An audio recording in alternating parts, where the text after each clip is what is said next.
Abonnez gaaw sur Dia TV, la voix locale de la jeunesse.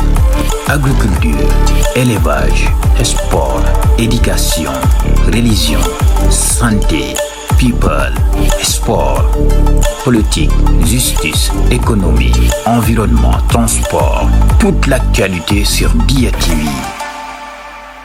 Nous sommes avec le président du centre de Sibassor que nous allons faire le point de la première journée des examens Bac 2025. Bonjour monsieur.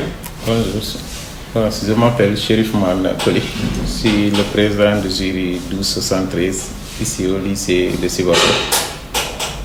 Donc c'est depuis mon arrivée ici, c'était avant-hier.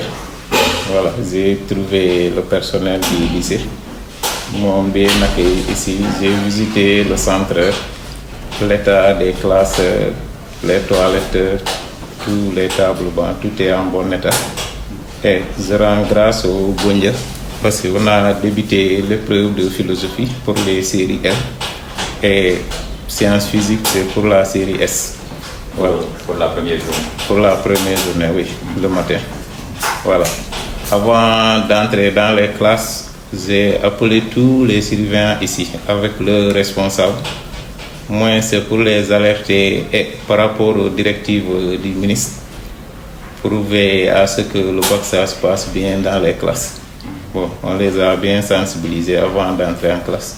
Et comme d'habitude, avant de donner l'épreuve, on demande toujours aux surveillants de lire le PV devant les élèves. C'est pour savoir ce qu'on a interdit en classe, surtout les téléphones portables. Ça, c'est partout les surveillants.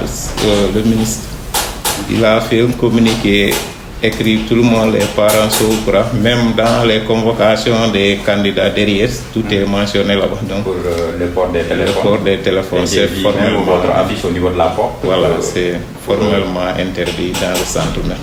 Mais je pense qu'il n'y a pas d'incidence depuis ce matin. Non, depuis ce matin, tout se passe normalement. Se déroule bien.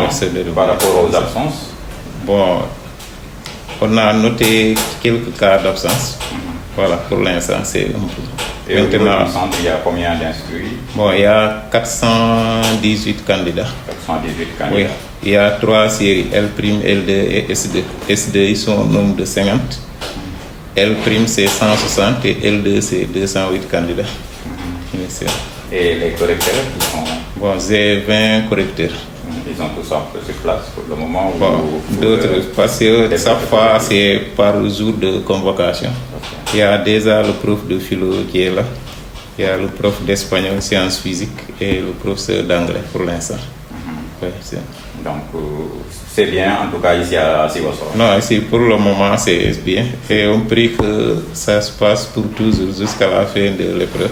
Merci beaucoup. Voilà, Inch'Allah. Dans le centre Sibassor, le président jury. Kër gi maa ngi lay nuyu. maa ngi lay fay.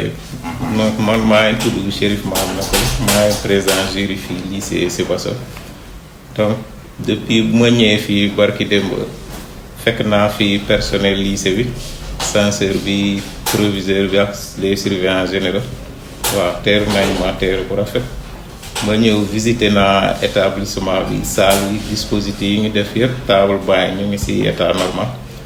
xool naa toilette yi tamit pour personnel bi ak candidat yi tamit tout est dans l'ordre léegi tey mooy première journée bi maa ngi suñu série nu mu tuddati centre bi am na série L2 L' ak S donc pour L2 bi c'est ils sont nombre bi c'est 50 L' 160 L2 bi ñu ngi 208 candidats.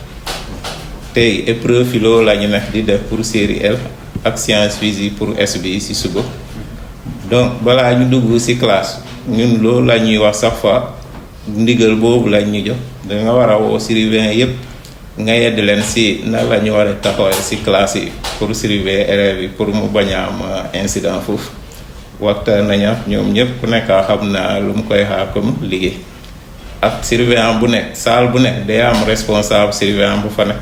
donc balaa épreuve yi ñu séddale ko dafa war a lire ci PV bu ñu la ci élèves yi pour ñu lan la ñu teree ci centre bi lan la ñuy nangu ci centre bi waxtaan nañu ak élèves yëpp kii na ak lu ma gis fii pour l'instant moom lépp mu ngi jaar ci yoon moom. waaw xale yi ñu ngi def ñun ci boppam sa fépp fu ma dugg dama la ñu ànd ak dal parce que bac bi nit ñi ñoo ko yenn te yàgg naa ñu def même chose la lu ñuy def classe. da nga lay joxe preuve ñu jox la temps bi nga war a def nga jël sa temps yëpp nga def jarul tiiti jarul ragal wax. loolu laa leen wax. bi ngeen commencé tey ci suba amul ay jafe-jafe ci ay élèves. non non fii moom pour l'instant amul jafe-jafe. waaw am na ay manquement élèves yi nga xamante ne wuyu suñu seen convocation. waaw dafa mel ni est-ce que du lu ma constaté kenn rek moo manqué de si. waaw parce que am na ku ci woon en retard mais après ñëw na waaw. ok kon dalal nañ la bu baax a baax fii ci diwaanu centre bu Sibassor. waaw fii moom également ñi nga xamante ne ñoo war a def corriger xale yi ci philo bi ak science physique bi je pense que ñu ngi sur place. waaw prof philo ak science physique moo ñëw nañ waaw. même ñeneen ñi ñu war a kii ngoon épreuve ngoon itam mooy collègue France kii espagnol ak anglais bi ñu ngi fi ak arabe waaw. Merci beaucoup pour la suite. Ok, merci beaucoup. Ok. Donc,